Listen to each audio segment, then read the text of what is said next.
Bonjour et bienvenue dans le podcast Parole d'Histoire, une émission créée et animée par André Loez, consacrée à l'actualité des livres, des débats et de la recherche en histoire. Nous parlons aujourd'hui d'histoire médiévale en compagnie de Jacques Dallarin, spécialiste du franciscanisme et des manuscrits franciscains, pour son dernier livre Corpus Franciscanum. Une émission que vous retrouvez ainsi que les 234 épisodes précédents sur le site parolehistoire.fr. Vous pouvez vous abonner au podcast sur iTunes, Spotify, Deezer et sur toutes les autres plateformes. Retrouvez-nous également sur les réseaux sociaux, Twitter, Instagram, YouTube et Facebook. Merci et très bonne écoute. J'ai le plaisir d'être de nouveau en compagnie de Jacques Dallarin. Bonjour. Bonjour. Vous êtes directeur de recherche émérite au CNRS, membre de l'Institut de recherche et d'histoire des textes et membre de l'Académie des inscriptions et belles-lettres. Et vous venez de publier il y a quelques semaines un beau livre dans tous les sens du terme qui est Corpus Franciscanum aux éditions Zone Sensible. Un livre qui m'a énormément intéressé en tant que profane dans les questions franciscaines. C'est un livre, je dis aussi aux auditrices, aux auditeurs, dans lequel il faut sans doute un minimum de bagages pour pouvoir rentrer, pour pouvoir l'apprécier, parce que pour découvrir François d'Assise et les textes qui l'accompagnent, il y a une dimension un peu technique qui fait que c'est sans doute pas la première approche la plus simple, mais en revanche, c'est très très intéressant de s'y plonger, d'autant que c'est un livre qui a une particularité, c'est qu'il est composé en deux parties, une partie où vous écrivez, et puis une partie où vous restituez des manuscrits, des images qui sont commentées, et c'est vraiment tout à fait admirable, aussi bien sur le plan du raisonnement que sur le plan du matériau visuel que vous montrez et que vous commentez. Je voulais vous demander, pour commencer, comment il faut comprendre ce titre de Corpus Franciscanum qui a plusieurs résonances, qui a plusieurs sens, qui tient du jeu de mots, mais pas seulement, qui est une réflexion aussi sur ce que c'est qu'un corpus et ce que c'est que le corps de celui qui écrit le manuscrit. Bien sûr, c'est la question centrale, mais permettez-moi de dire un mot sur la présentation matérielle du livre. Elle est due à mon éditeur, Alexandre Lemonnier, Zone Sensible, basé à Bruxelles. Zone Sensible, c'est Alexandre Lemonnier réciproquement, puisqu'il fait tout lui-même. C'est un artiste. Et je me suis adressé à lui parce que je savais que lui seul pouvait produire le type de livre dont je rêvais. Par exemple, un livre dans lequel les manuscrits sont omniprésents sous forme de reproduction, mais toujours à l'échelle 1 pour 1, de telle sorte qu'il n'y a aucune tricherie, aucun effet qui pourrait venir tromper le regard sur la réalité d'un manuscrit. Une chose toute bête, les folios recto sont toujours mis sur la page de droite et les folios verso sur la page de gauche. Il y a vraiment un souci matériel de respect de nos sources qui est central. Et en plus, ce livre est beau au point que parfois, j'ai peur qu'on le regarde juste pour son aspect matériel et qu'on ne lise pas le texte. Mais justement, c'est une possibilité. Vous parliez de la difficulté d'accès. Moi, je conseille à quelqu'un qui a envie de goûter à cette question franciscaine, mais pas forcément de manière rébarbative, je lui conseille de commencer par le dossier de reproduction. Parce que le commentaire des reproductions est une sorte en même temps d'initiation aux manuscrits médiévaux. Et je pense qu'une fois qu'on a feuilleté la 50aine de reproductions, lire le texte devient infiniment plus facile. Il faut le lire à rebours, en quelque sorte. Mais j'en arrive à Corpus. Corpus Franciscanum, c'est évidemment le corpus des textes qui sont des écrits de François, une trentaine, ou sur François, une trentaine de biographies écrites dans le siècle qui suit sa mort en 1226. Donc, c'est d'abord un corpus textuel. Mais on se souvient que Brian Stock, The Implication of Literacy, dit que toute communauté qui veut se constituer comme telle doit disposer d'un corpus textuel pour devenir communauté textuelle. C'est vrai pour la plupart des religions, c'est vrai pour la plupart des institutions qui ont leurs règlements, etc., leurs mythes, leurs légendes de fondation, leurs récits, leurs chroniques, etc. Donc, c'est un corpus de textes qui définit une communauté textuelle qui de cette manière fait corps autour de ces textes, mais fait corps autour de deux corps. En premier lieu, dans les écrits de François, omniprésence du corps du Christ.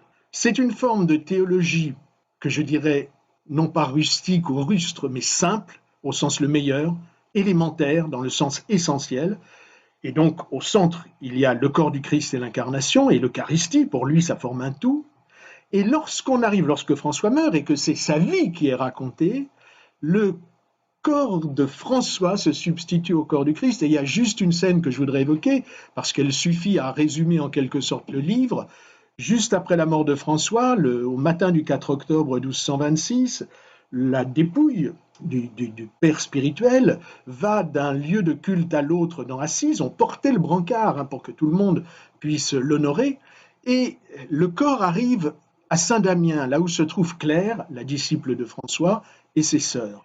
Ces sœurs sont des sœurs cloîtrées qui n'ont pas le droit de sortir. On leur passe le brancard sur lequel gît le cadavre au travers de la grille par laquelle elles reçoivent la communion. Donc vous voyez que cette substitution des corps, le corps de François qui prend le même trajet à rebours que le corps du Christ, je crois que c'est la preuve de l'extrême cohérence de ce corpus textuel. Cohérence dans la mission, cohérence dans les thématiques, mais avec des dissensions de point de vue qui sont un des piments de la question franciscaine. À la question franciscaine, justement, je voulais vous poser cette question parce que c'est un élément qui est fascinant pour le béotien, pour le profane, qui découvre ces questions et qui se rend compte qu'il y a une somme assez inouïe de discussions depuis un peu plus d'un siècle principalement. Il y a évidemment eu des discussions précédentes, mais c'est surtout à partir de 1894, vous allez peut-être nous dire pourquoi c'est un moment important, que naît finalement un sous-champ à part entière de la discipline historique, qui est au croisement de l'histoire, des questions théologiques, on y trouve aussi bien des savants, des universitaires laïcs, mais aussi des franciscains eux-mêmes qui se sont penchés, qui ont édité des textes, etc. Donc il y a tout un univers des recherches franciscaines avec ses revues, avec ses publications, ses colloques. Vous en êtes une partie, vous y avez contribué de façon considérable. Est-ce que vous pouvez, peut-être avant de revenir à ce point de départ de 1194, nous dire à quoi ça ressemble le monde des franciscanistes et qu'est-ce qui vous y a fait entrer ? Alors, oui, il faut se rendre compte que sur François d'Assise, il y a une centaine ou quelques centaines de titres scientifiques qui paraissent par an, ne serait-ce qu'entre la France et l'Italie, mais je pourrais dire la même chose des États-Unis, de l'Allemagne, etc. Il y a une bonne vingtaine ou trentaine de revues de très haut vol. Il y a bien évidemment des monographies, il y a des actes de colloques qui pleuvent dru sur la bibliographie.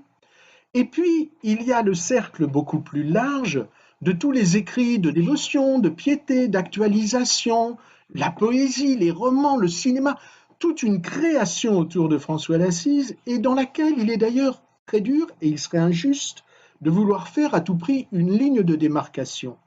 Parce que la création artistique, par exemple, peut tout à fait venir enrichir la réflexion des historiens. J'avais suivi de près L'Ami, un film sur François d'Assise récemment.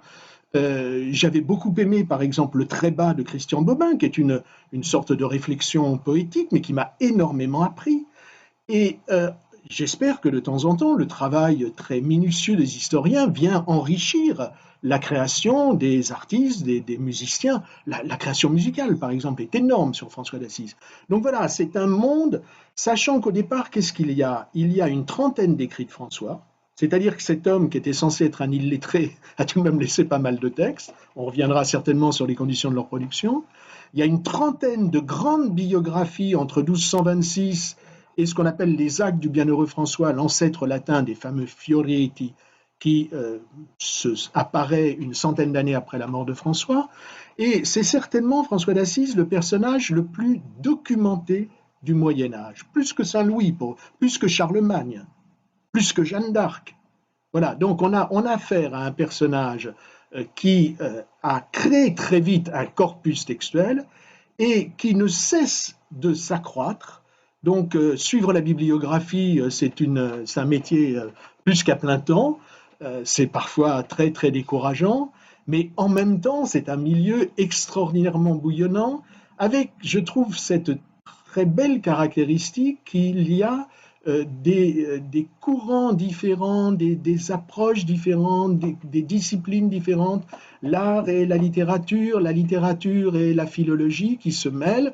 Quant au problème philologique en lui-même, et c'est de ça dont nous parlerons parce que je ne suis spécialiste que de cela, je dirais que c'est un problème d'une complexité qui se rapproche probablement de l'exégèse biblique. Ce sont les deux dossiers textuels qui sont parmi les plus compliqués du monde. Ces dossiers textuels, ils ont été travaillés énormément par les érudits de la fin du 19e et début du 20e, notamment dans la foulée d'une publication de Paul Sabatier qui, d'une certaine manière, vous allez me corriger si je me trompe, mais un peu à la façon d'Ernest Renan avec la vie de Jésus, essaie d'entreprendre une biographie de François, ou en tout cas de mettre au jour ce qui sont des sources permettant d'écrire la biographie de François, et du coup de faire le tri, d'une certaine manière, dans cette masse d'écrits, dans cette profusion d'écrits, entre ce qui relève de sources qui permettent de dire des réalités historiques, ce qui relève d'embellissement, de déformation, de travestissement, avec tout le jeu institutionnel, de la papauté, de ce qui est devenu l'ordre franciscain par la suite, qui aurait pu biaiser le regard sur François. Est-ce que ça correspond à ça, ce moment où démarre en quelque sorte la question franciscaine pour le monde érudit universitaire? Alors vous avez tout à fait raison de citer Ernest Renan, parce que Paul Sabatier, pasteur protestant, était l'élève d'Ernest Renan, ancien séminariste et agnostique, et c'est Ernest Renan qui, ayant publié sa vie de Jésus, a dit à Sabatier, tu devrais, ou vous, je ne sais pas si vous voyez ou se tutoyez, vous devriez vous attaquer à la vie de François. Donc il y avait un modèle pour Sabatier qui était le modèle de la vie de Jésus de Renan. Jusque-là, les études sur François étaient, pour la plupart, enfin, il ne faut pas être injuste, mais malgré tout, globalement, elles étaient en sommeil. Puisqu'en réalité, une seule légende, la légende officielle du ministre général Bonaventure, s'était imposée depuis le XIIIe siècle. Or, elle est tout de même produite à plus de 35 ans de la mort de François, donc on est loin des événements. Et quant aux écrits de François, qui sont tellement passionnants, qui dévoilent un François dans ses moindres replis, ils étaient jugés d'un piètre intérêt. Le grand coup de pied dans la fourmilière de Sabatier, c'est de faire ressurgir toutes les autres légendes, en plus de la légende majeure de Bonaventure, donc de créer une pluralité de sources, ce qui tout à coup fait passer du plan au volume, parce que ce sont des regards croisés sur un même objet, mais qui sont convergents quant au but qu'ils visent, mais qui sont divergents quant à la manière dont ils le regardent. Et puis, retour, grâce à Sabatier, vers les écrits de François, en disant mais c'est absurde de n'écouter que les récits sur sa vie, alors qu'il a laissé sa pensée de manière écrite. Et avec en arrière-plan, on est en pleine crise du modernisme, on est à la fin du 19e, en pleine crise du modernisme, du côté catholique. Sabatier, pasteur protestant, est ami des catholiques modernistes, et en fait, il voit en François une sorte de prototype du protestantisme. François, écrit-il à un moment, a protesté. Donc, il anime la question franciscaine par le retour aux sources d'un côté, et d'un autre côté en créant une très forte dialectique conflictuelle entre François, le saint le plus populaire de l'Église catholique, et l'Église catholique romaine elle-même. Ce qui explique que son livre est mis à l'index en 1894 et que, d'une certaine manière, ça politise la question franciscaine. En tout cas, il y a une partie de cette question qui tourne autour du François rebelle contre l'institution ayant étouffé ses aspirations. C'est comme ça qu'une partie de cette histoire a pu être racontée. C'est comme ça qu'elle est racontée par Sabatier, c'est comme ça qu'elle est reprise par tous les historiens jusqu'à une période relativement récente. À l'heure actuelle, les historiens sont revenus de cette vision en réduisant beaucoup cette idée d'une fracture entre François et l'Église, dont on ne trouve guère trace dans les sources, et à quoi d'autre se fier si ce n'est aux sources. Mais en revanche, dans toute la création artistique sur François d'Assise, cette vision continue à être propagée, parce qu'elle est éminemment dramatique. C'est-à-dire qu'en réalité, Sabatier, certes, il était pasteur protestant, et j'expliquais en quoi il avait en quelque sorte intérêt à promouvoir cette vision. Mais il y a une autre raison beaucoup plus profonde, à mon avis, c'est que c'est un homme qui écrit merveilleusement, c'est un maître merveilleux, Sabatier, on ne peut que l'aimer quand on le lit, et avant d'être protestant, si je puis dire, il est romantique. Et quel est le ressort d'un héros romantique? C'est qu'il est seul contre tous, incompris et persécuté. Et voilà, François répond à ce modèle qui fonctionne parce que c'est cela qu'on a envie d'entendre. Après, le problème est de savoir si c'est historiquement fondé. Alors, à la fois, Sabatier a fait un travail de retour aux sources qui a totalement révolutionné le domaine et qui a justement créé la question franciscaine. Hein. On est passé de l'eau tiède, je dirais, à des courants, à la douche écossaise. Donc ça a été cela d'un côté, et c'est tout son mérite, mais d'un autre côté, pour animer le dossier d'une manière qui est inévitablement idéologique. avec tout ce que ça peut avoir par ailleurs de sympathique, mais la sympathie et la véracité ne vont pas forcément de pair. Vous avez évoqué ces développements plus récents de la fin du XXe siècle. On pense notamment à, vous le citez beaucoup, à Giovanni Miccoli, au fait que on a retravaillé ces textes, on a peut-être mieux contextualisé leurs conditions de production, le niveau de savoir de leurs scripteurs, leur position au sein de l'ordre, au sein de l'Église. Et finalement, ça permet de poser différemment la question franciscaine. Peut-être que pour le comprendre, on peut revenir un instant sur ce terme qui a pu peut-être arrêter des gens qui nous écoutent, le terme de légende, parce qu'il a un sens un peu trompeur quand on le prend en français, alors que la legenda latine, eh bien, elle désigne quelque chose de bien spécifique sur lequel vous avez beaucoup retravaillé. Alors la legenda, c'est très simple, c'est ce qui doit être lu, le texte qui doit être lu pendant l'office de nocturne, les trois nocturnes de l'office de matine qui est dédié à un saint à la date du jour de sa naissance, et le jour de sa naissance, c'est évidemment le jour de sa mort, puisque c'est sa naissance à la vraie vie. Voilà, je rappelle que même les fonctionnements de base de la liturgie, en quelque sorte, du sanctoral, et c'est donc un texte qui doit être lu. Mais ce serait une erreur de considérer qu'à cette époque, je ne dirais pas la même chose pour des époques plus hautes où le souvenir est plus ténu, mais au XIIIe siècle, ce sont les meilleures biographies dont on dispose. La vie de Saint-Louis par Joinville, qu'est-ce que c'est si ce n'est une légende à sa manière, c'est-à-dire un texte qui veut présenter le roi comme un saint. Mais aujourd'hui, quand nous croyons écrire une biographie désengagée, nous jouons toujours sur des ressorts idéologiques. L'homme seul contre tous, le héros providentiel, le sauveur de la France, non, ou au contraire, on continue à jouer sur ce type de ressort à la fois idéologique et dramaturgique. Une légende, c'est ce que l'on peut savoir au XIIIe siècle, hein, j'entends bien, ce que l'on peut savoir de plus précis sur la vie d'un saint quand il est mort depuis très peu de temps, comme c'est le cas de François lorsque ses premières légendes sont écrites, avec une dimension qui est évidemment qu'une légende prouve que Dieu est à l'œuvre dans ses saints. Mais, encore une fois, aucune de nos biographies d'aujourd'hui n'est neutre. Elle vient toujours illustrer un présupposé où elle entre idéologique, où elle entre dans un cadre dramaturgique. Pour François, les légendes présentent une difficulté supplémentaire, c'est qu'elles fixent par écrit quelqu'un qui a été le fondateur d'un mouvement et qui lui-même s'est pensé en mouvement et a conduit son action à travers une série de mouvements, de déplacements dans quelque chose qui était relativement peu figé. Or, la légende, le texte, tend à figer. Votre livre travaille beaucoup cette tension entre une parole de François et une action de François mouvante, voire mouvementée, et puis des textes successifs qui vont tendre à figer, à fixer cette parole et cette action. Alors François, c'est le mouvement, à tous les niveaux. Pour ses frères de la première génération, il prône l'itinérance. Il n'y a pas de couvent à cette époque-là, ça va arriver après lui. Et quand les frères tentent de construire un couvent à Assise, il monte sur le toit et jette les tuiles. Et il détruit la maison des frères. Hein. Donc, itinérance des frères, mouvement des biens qui ne doivent jamais être possédés, donc ils ne sont faits que pour servir et pour circuler. Donc il y a cette dimension d'une économie pauvre, sobre, qui est une économie uniquement d'usage pauvre, comme on le définira à la fin du XIIIe siècle, mais tout à fait dans la logique de ce que voulait François.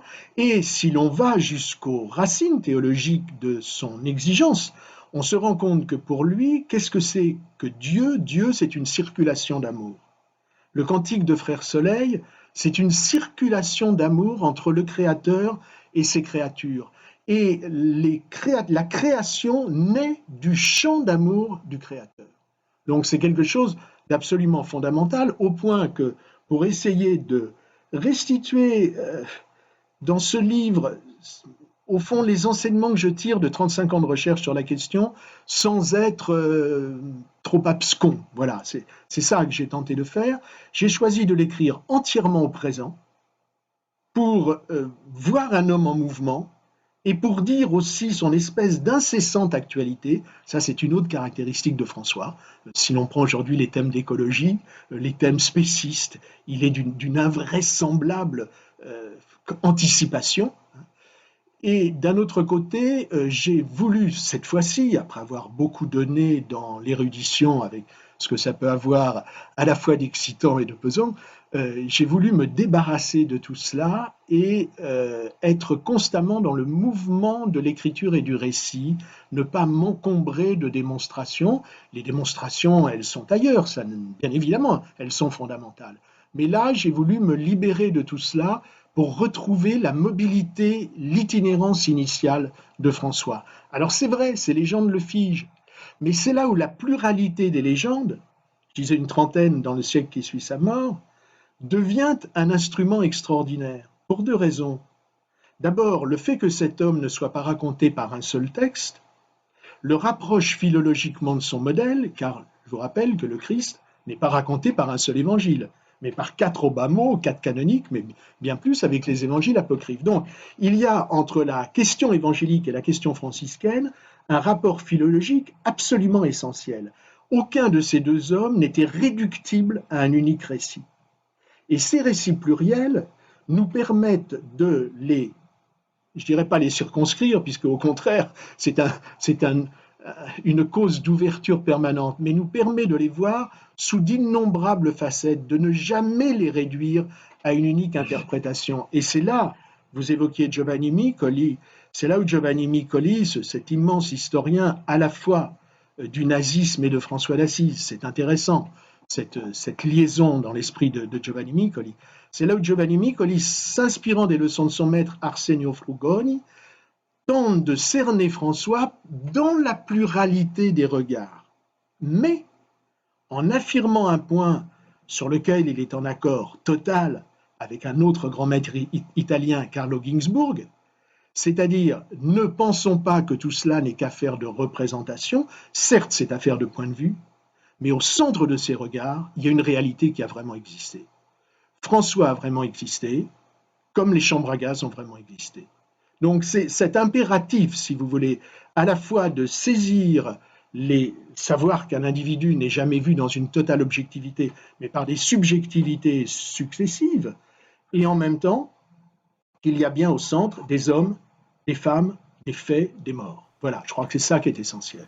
Il y a au centre un homme concret qui lui-même a écrit, et ça a été une découverte pour moi en vous lisant de voir ces deux manuscrits autographes de François. J'ignorais qu'il en existait. C'est assez touchant à voir, même quand on les déchiffre pas, mais de voir aussi que justement ils ont été retouchés parce que c'était un latin qui était imparfait, et de voir que cet homme qui a suscité tant d'écrits, vous le dites, eh bien, était lui-même partiellement lettré, était d'une littératie imparfaite au regard en tout cas de ce que sont en train de devenir les canons du savoir universitaire qui est en train de se constituer en Occident à la même époque. Donc là aussi il y a un paradoxe, hein, tous ces écrits sur François, et lui-même qui a écrit, mais qui a peut-être plus dicté qu'écrit, et les textes de sa main sont des textes brefs, fragiles, imparfaits. Oui, il était classé à l'époque dans ce qu'on appelait les illiterati, hein, ceux qui n'avaient pas une pratique fluide du latin. Il parlait certainement l'ombrien, la langue italienne de sa région. Le cantique de Frère Soleil, je le rappelle, est écrit directement en ombrien. Ces deux autographes, le billet à Frère Léon et la bénédiction à Frère Léon, sont écrits en latin. Et alors là, il est très décomplexant. Parce que quel que soit votre niveau en latin, vous êtes meilleur que lui, hein. Il ne cessait de faire des fautes de déclinaison, il se plante constamment dans les accords de cas, et au point que ces billets qu'il adresse à son jeune frère Léon, qui est en même temps son secrétaire et son confesseur, parce que Léon, lui, est prêtre, François ne l'est pas. Léon reçoit ce billet de la part de son maître. Je pense en particulier à la lettre à Frère Léon. Alors évidemment, il est très ému, il le garde comme une relique sur son cœur, mais en même temps, il se dit, bon, le patron est formidable sur la spiritualité, mais sur le latin, il est nul, et il le corrige. C'est-à-dire, lorsqu'on regarde ce billet, qui est à l'heure actuelle conservé dans la cathédrale de Spolète, on voit la grosse écriture pataude de François, et puis de temps en temps, une petite lettre ajoutée par Léon. Je ne prends qu'un exemple. François dit, si tu as vraiment besoin, viens à moi, veni a me. Alors en italien, c'est parfait, vieni a me. Mais en latin, ça pose un problème. A me, ça veut dire viens loin de moi. Alors Léon rajoute un petit dé, veni ad me. Et ça, je trouve que ce petit geste est extraordinaire, et c'est en même temps cela que j'ai voulu essayer de cerner dans l'idée du mouvement permanent. c'est-à-dire le moment, retrouver le moment où ces manuscrits ont été écrits, retrouver le moment où l'encre n'est pas encore sèche. Et ce qui est extraordinaire dans le cas de François, c'est qu'on a ces traces-là. Il est illettré. Qu'est-ce que ça veut dire? Ça veut dire que dans l'échelle de l'accès à l'écriture qui a été tracée de manière magistrale par Armando Petrucci, il appartient aux semi-alphabétisés fonctionnels. C'est-à-dire ceux qui peuvent se servir de l'écriture et qui savent lire, mais vraiment pas très bien. Et en même temps, ce que montre Petrucci quand il établit cette grande échelle entre les lettrés de plus haut vol et les complets analphabètes, ce qu'il établit très bien, c'est que les passeurs, les inventeurs, les vecteurs, les entraîneurs, ce sont des gens de culture moyenne, pour ne pas dire, en latin on dirait médiocre, et c'est le cas de François. Ce sont eux qui assurent le lien. Et la nouveauté franciscaine est effectivement portée par un homme qui n'était pas prêtre, qui ne maniait pas bien le latin, mais qui de ce fait a su parler au plus grand nombre. Sur cet homme, il y a eu une quantité d'écrits, il y a cette trentaine de légendes, vous l'avez dit, et ces légendes, elles portent pas toutes le même degré d'information, ni non plus, et on le sent en vous lisant que c'est la familiarité avec ces documents qui vous le fait dire, il y a des moments qui sonnent plus vrais que d'autres, il y a des moments qui sonnent plus justes que d'autres, soit parce que l'informateur a été très proche, vous avez cité Frère Léon tout à l'heure, soit parce que ça vient d'une tradition directe de témoins qui racontent une scène qui est extrêmement plausible. Je pense aussi à cette description physique qui est faite, je crois que c'est dans un des textes de Thomas de Celano que est évoqué le portrait du fondateur de l'ordre, et c'est un homme petit, dit-il. Et ce petit, vous l'interprétez comme quelque chose qui sonne juste au regard de ce qu'on sait de ce type de texte à l'époque. Quels sont ces passages qui sonnent juste? Comment vous arrivez à déceler qui sonnent plus juste que d'autres? Alors, je pense qu'il y a des passages qui sont plus proches de la vérité historique que d'autres, mais il ne faut surtout pas se fier à son intuition là-dessus, ce serait le pire. Il faut un minimum de règles méthodologiques. Giovanni Micoli les a fixées, c'est-à-dire on peut estimer que sur un épisode raconté par une série de légendes, encore une fois au sens où nous le disions, hein, de biographie, le plus ancien récit a toute chance d'être le plus proche de la vérité. Et qu'on homologuera en quelque sorte, comme détenteur d'une certaine véracité historique, un récit ultérieur, que s'il est la preuve d'un apport supplémentaire d'informations très nettement identifiable. C'est très simple comme méthode. Donc, il ne faut pas se fier au premier récit qu'on lit, il faut se fier au premier récit qui a été écrit d'un épisode donné. Ça, c'est une règle élémentaire qui me paraît de bonne aloi, et c'est à partir de là qu'on a une chance, effectivement, d'approcher la vérité. Vous dites c'est très simple, mais en pratique, dans les études franciscaines, ça donne des choses d'une complexité inouïe. Oui, bien sûr, parce que ça serait très simple si nous étions d'accord sur la chronologie exacte des légendes. Mais là, le jeu perdrait absolument tout son sel.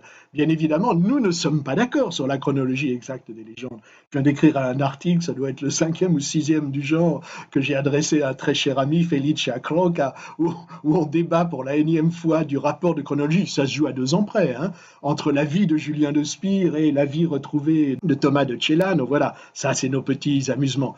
Mais oui, bien sûr, ça n'est pas. Je crois que la règle est bonne. Après, l'appliquer, voilà, on est un peu sur des sables mouvants. Hein. Mais ce que je voulais dire, c'est que les récits les plus vrais, les plus proches de la vérité historique, c'est évidemment vers cela qu'il faut remonter.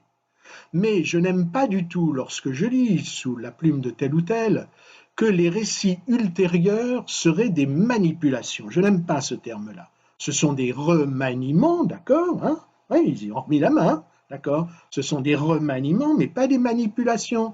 Ce sont des remaniements qui visaient à donner un message par rapport à des circonstances d'un présent qui n'était plus le même, d'une actualité qui avait évolué. Alors, il y a parfois des vraies manipulations, c'est-à-dire quand je fais dire à une nouvelle source des choses qui ne sont pas vraies. Mais quand il s'agit de mettre au goût du jour les événements de la vie du fondateur pour les adapter à la réalité de sa fondation, le terme de remaniement, le terme de manipulation me paraît tout à fait impropre avec ce qu'il implique de malhonnêteté et voire parfois de théorie du complot. Non, il ne faut pas donner là-dedans. C'est pour cela qu'avec une série d'amis, on a distingué 2 mouvements. On essaie de remonter vers les sources les plus originales et les plus originelles pour cueillir le François historique, le François qui a vraiment vécu. Mais cela n'empêche pas, cela ne dispense pas, bien au contraire, de descendre le flot des sources dans l'autre sens pour voir ce qu'a été le François de l'histoire, c'est-à-dire l'image de François qui a imprimé les esprits de génération de siècle en siècle. Ça n'est pas forcément le même. L'un, bien évidemment, on a envie de le cerner parce qu'on a soif de cette vérité historique, mais en réalité, c'est l'autre qui a eu l'impact le plus grand sur l'histoire.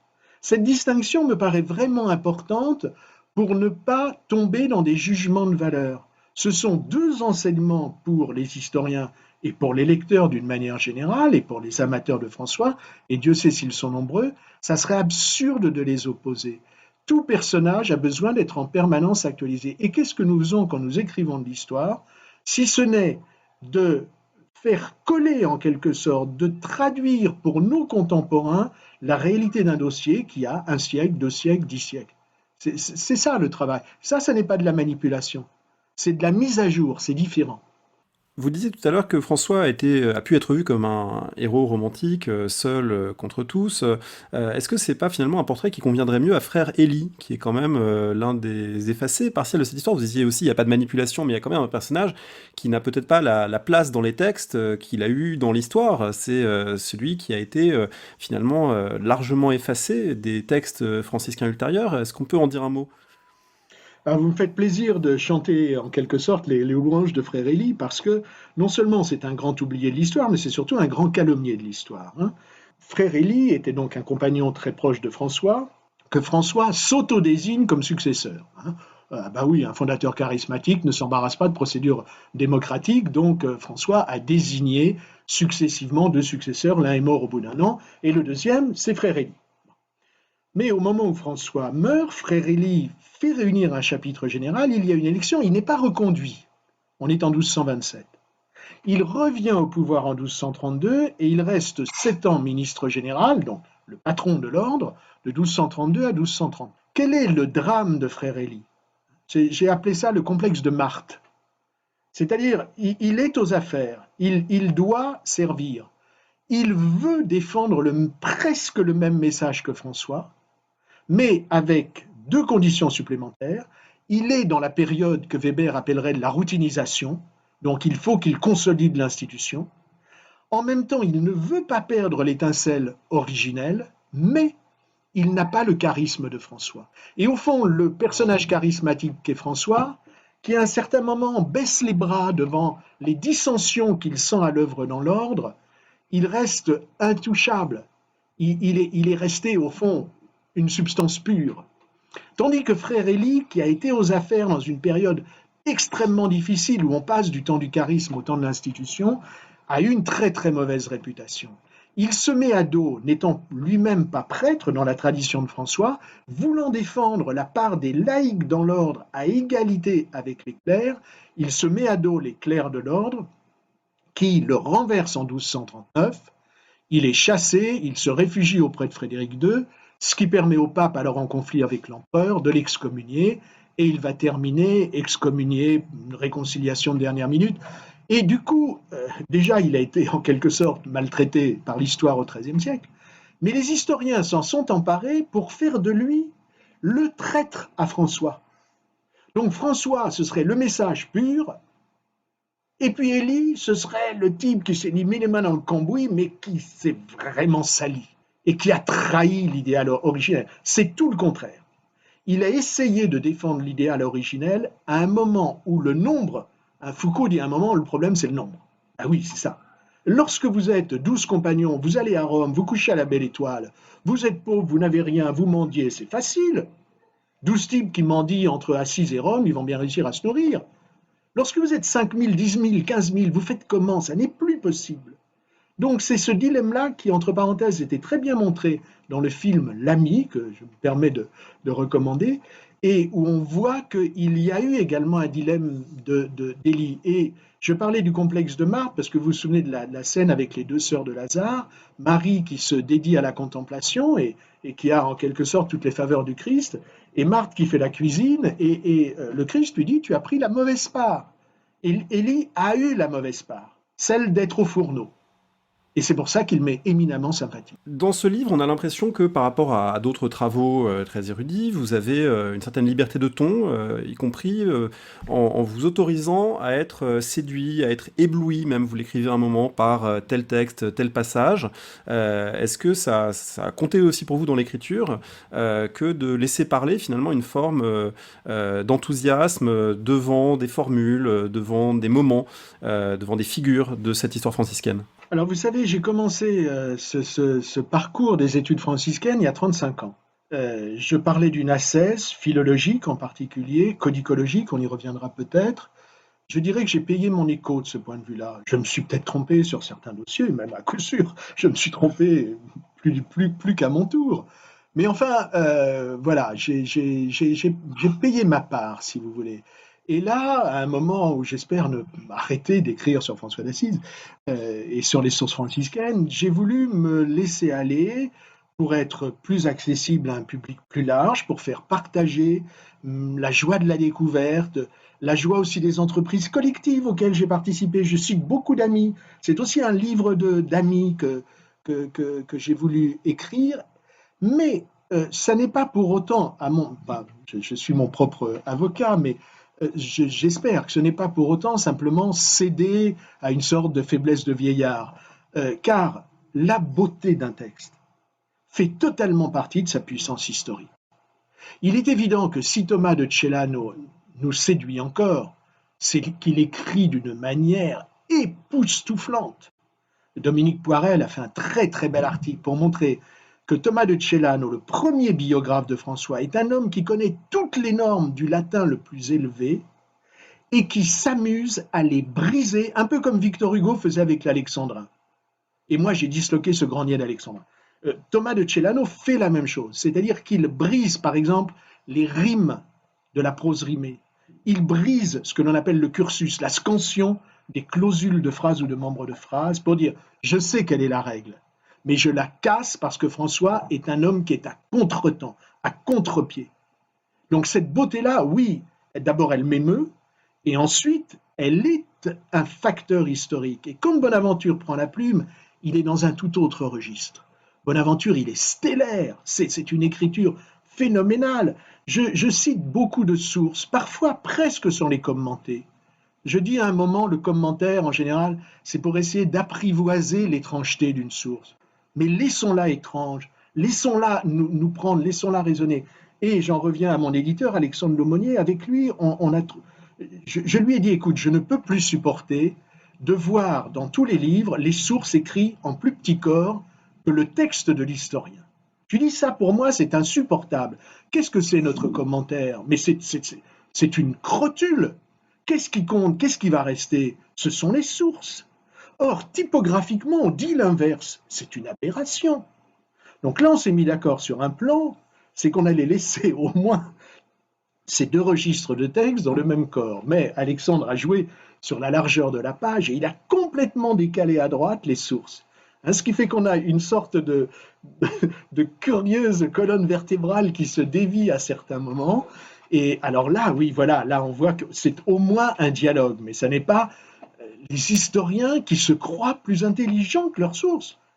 Mais nos meilleures interprétations dans 10 ans, elles seront dépassées, et la source restera. Donc voilà, typographiquement, on a voulu dire cela. C'est pour ça que je cite parfois les sources pures, sans m'amuser à les commenter, en disant, voilà, et puis je crois que les lecteurs comprendront, parce qu'il y a la force du texte. La force du texte, c'est très intéressant parce que dans les deux parties du livre, la partie écrite et la partie image commentée, elles ne fonctionnent pas de la même manière.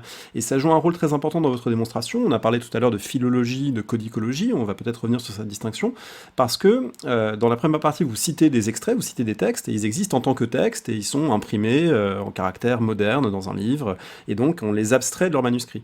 Dans la deuxième partie, vous les réinsérez dans leur matérialité, et là ça devient fascinant parce qu'on se rend compte que sur telle page, il y a 3 mots qui ont été grattés, mais on arrive à les lire malgré tout. Sur telle autre page, il y a 4 mains différentes qui ont composé une page et on se rend compte que c'est pas au même moment que cette page a été composée. Encore à un autre endroit, on voit que finalement un texte franciscain, il vient à la suite de textes qui ne sont pas franciscains. Dans un même manuscrit, on va trouver des choses très disparates. On va trouver même, je crois que vous dites à un moment, des recettes médicinales à côté d'une vie de Saint François. Cette dimension matérielle de l'écrit du XIIIe siècle, pour vous, elle est centrale, y compris dans la démonstration. Bien évidemment, parce que j'ai fini par réaliser, ça m'a pris 35 ans, hein, j'ai fini par réaliser que la question franciscaine était le plus souvent posée sur des bases exclusivement textuelles, c'est-à-dire on suit un texte, on a cité des textes, la Vita Prima de Thomas de Celano, la vie retrouvée que j'ai eu la chance de redécouvrir grâce à mon ami Schoenfield il y a 8 ans, et puis la légende majeure de Bonaventure et les écrits de François, etc.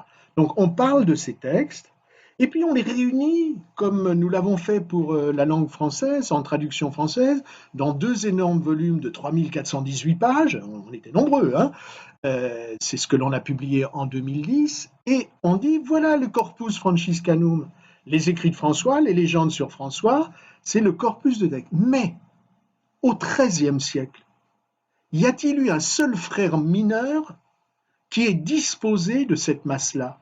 Bien sûr que non. Qu'est-ce qu'il avait entre les mains, lui, son couvent, sa petite équipe, son groupe de compagnons? Il avait 2-3 manuscrits. Et dans ces 2-3 manuscrits, il n'y avait pas nos 3418 pages de texte.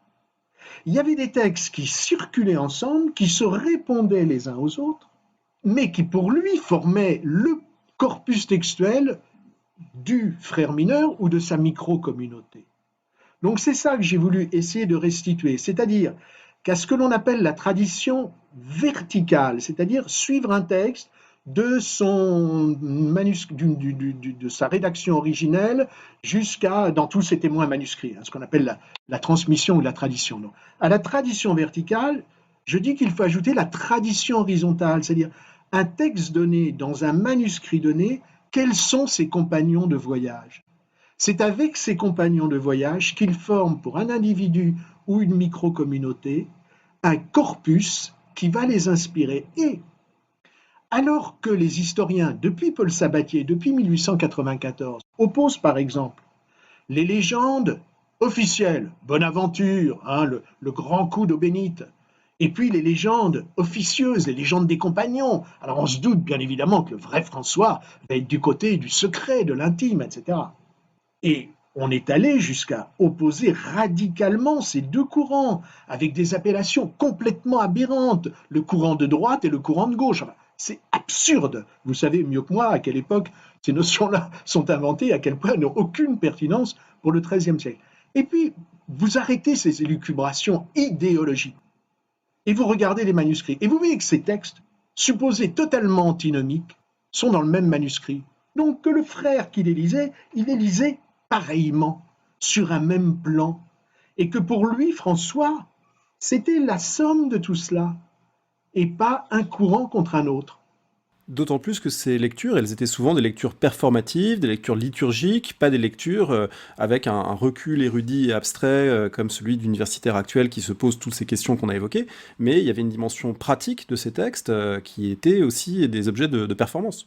Ah, tout à fait, tout à fait. On a publié avec mes amis Tim Johnson et Marco Bartoli un volume sur François au miroir de la liturgie, où on dit par exemple les légendes les plus intimes de François, on regarde leur tradition manuscrite, la compilation d'Assise, qui est à juste titre citée comme un réservoir d'informations fantastiques. Combien de témoins manuscrits? Un.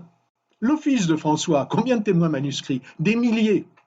La prière de ce qu'on appelle la collecte, qui revient à la fois dans la messe et dans l'office, ça fait 3 lignes. J'ai calculé, j'ai oublié maintenant le chiffre, qu'un frère mineur l'entendait, je ne sais plus si c'est 60 ou 80 fois par an. Donc qu'est-ce qui lui rentre dans la tête? Ce manuscrit auquel il n'a jamais eu accès, que nous n'avons redécouvert que depuis 1922, ou la collecte de la messe qu'il a récité 80 fois pendant les 30 ans de sa carrière religieuse. Donc vous voyez, c'est là où d'un côté, bien évidemment, remonter vers le François historique, d'un autre côté, tenir compte de ce François qui percute l'histoire, qui change l'histoire. Alors les deux sont liés, on est bien d'accord, mais c'est important de voir comment ils s'articulent l'un à l'autre. Ce travail sur les manuscrits, ça permet aussi de retrouver le corps du scripteur.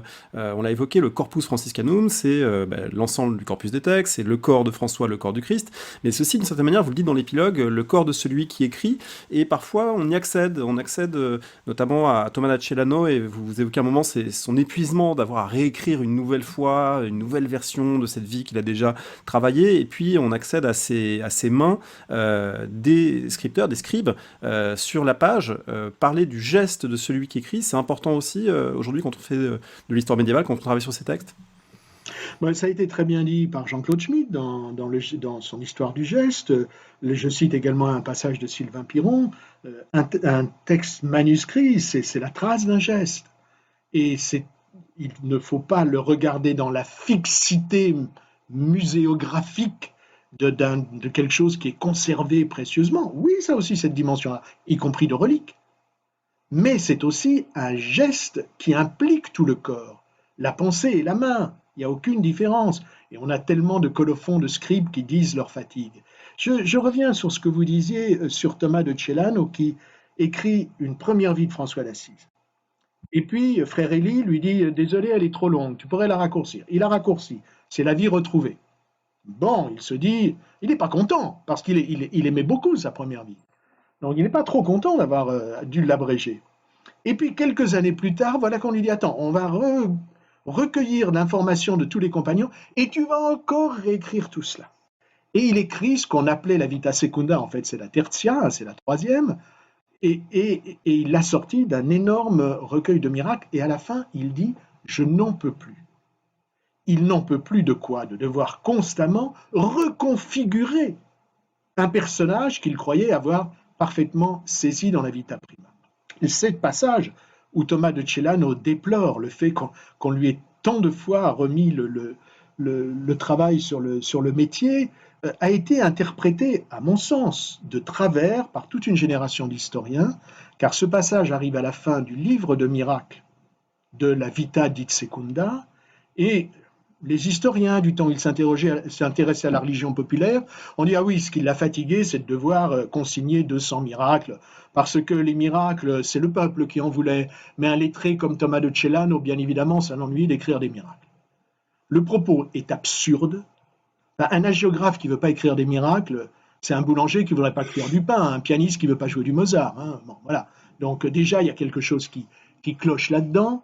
En plus, ces hommes qui croyaient en la résurrection du Christ, en la stigmatisation de François, le fait que Dieu, par l'intercession de François, ait redressé la jambe d'un estropié, pour eux, c'était tout de même pas trop difficile à croire.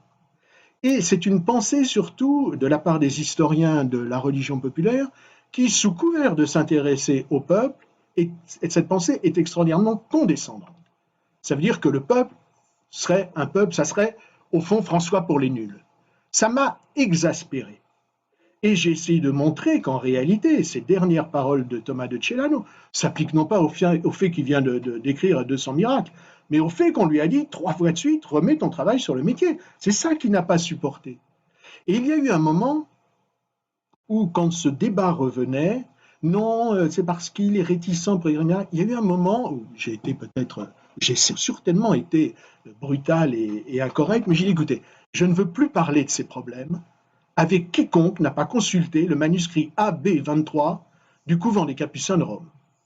Parce que sinon, on agite des idées, mais on ne parle pas de la réalité codicologique, c'est-à-dire la réalité du manuscrit. Et j'essaie dans mon livre d'opposer le point de vue idéologique, c'est-à-dire le point de vue où mes idées préconçues vont guider ma recherche, au point de vue codicologique, c'est-à-dire au point de vue où j'arrive en essayant de me vider totalement l'esprit de tout préjugé, ce que l'on n'arrive évidemment jamais à faire, mais en tout cas le plus possible, et à regarder les textes comme ils se présentent, à les écouter pour ce qu'ils me disent.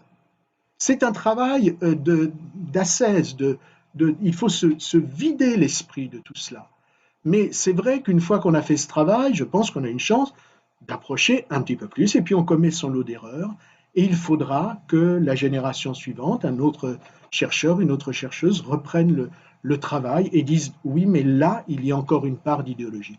Toujours aller au plus près de cette réalité, et cette réalité, pour nous médiévistes, elle est dans les manuscrits. C'est pour ça que si je me permets aujourd'hui de parler sur un ton plus libre, d'écrire sur un ton plus libre dans ce livre, c'est parce que j'ai fait ce travail et parce que je peux me réclamer de ce travail. Je suis prêt, bien évidemment, à entendre toutes les critiques qui me seront faites, mais qu'elles soient dans le champ circonscrit de l'examen des preuves. C'est ça qui me paraît essentiel. Merci. Je voudrais vous poser une dernière question, mais qui vient du fait que vous avez évoqué l'extraordinaire vitalité encore aujourd'hui des questions franciscaines et ce dans différentes sections de la société. Je voulais vous demander en 2013 quelle était votre réaction en apprenant que le nouveau pape avait choisi comme nom François, et c'est le premier qui l'a fait. Quel regard porte un franciscaniste sur ce choix pontifical ? C'est amusant que vous me posiez la question parce que dans la nuit qui a suivi l'élection du pape François, un journaliste du Monde m'a téléphoné pour me demander de faire un papier sur l'élection du pape François. Moi, j'ai dit, mais je ne connais pas ce cardinal argentin. Que voulez-vous que je dise? Mais non, mais je ne suis pas vaticanologue. Mais non, mais je m'adresse à vous comme franciscaniste. Que veut dire le choix de François? Et à l'époque, on discutait de savoir si le jésuite Bergoglio avait choisi le nom de François Xavier, missionnaire jésuite du XVIe siècle, ou s'il avait choisi le nom de François d'Assise. Or, toute la scénographie, ça serait absurde parce que ça démontrerait trop d'intentionnalité. Tous les gestes qui ont suivi son élection quand il s'est présenté au balcon de Saint-Pierre prouvaient, à mon sens, qu'il voulait se référer à François d'Assise, ce qu'il a lui-même déclaré dans les jours suivants. Lorsqu'avant de bénir la foule rassemblée sur la place Saint-Pierre, il a demandé à la foule de prier pour lui. Lorsque le lendemain, il est allé régler le prix de sa chambre à la Casa del Clero, au-delà de Place Navone, voilà, ça c'était des gestes éminemment franciscains, et à mon avis, il n'y a aucun doute. Et puis, la preuve par neuf est arrivée avec l'encyclique Laudato Si. Cette encyclique sur la maison commune, non pas sur l'environnement. Le terme d'environnement est insupportable, puisqu'il est totalement anthropocentrique. Il y aurait l'homme au milieu, puis son environnement autour. Le pape a raison d'employer le terme de maison commune pour parler de la planète. Cette encyclique Laudato Si, qui est d'un souffle extraordinaire, qu'on soit croyant ou non, mais c'est un texte à lire. Elle est bien évidemment inspirée par l'incipit, les 2 premiers mots du cantique de Frère Soleil. Et voilà, donc oui, ça m'a impressionné. Ce pape m'a impressionné par ses choix de départ. Après, il faut mener la barque de Pierre, et je crois que c'est assez compliqué. Et après avoir le problème, si vous voulez, du pape François, on évoquait tout à l'heure la succession François d'Assise, Frère Élie. Le problème du pape François, c'est qu'il doit à la fois incarner le charisme et l'institution. Et ça, c'est extrêmement difficile.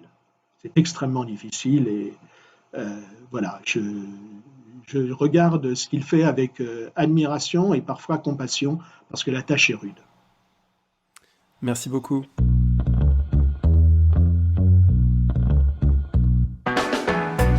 Merci de nous avoir écoutés. Rendez-vous sur le site www.paroledhistoire.fr pour toutes les informations sur le podcast, pour vous abonner, écouter ou télécharger les autres émissions.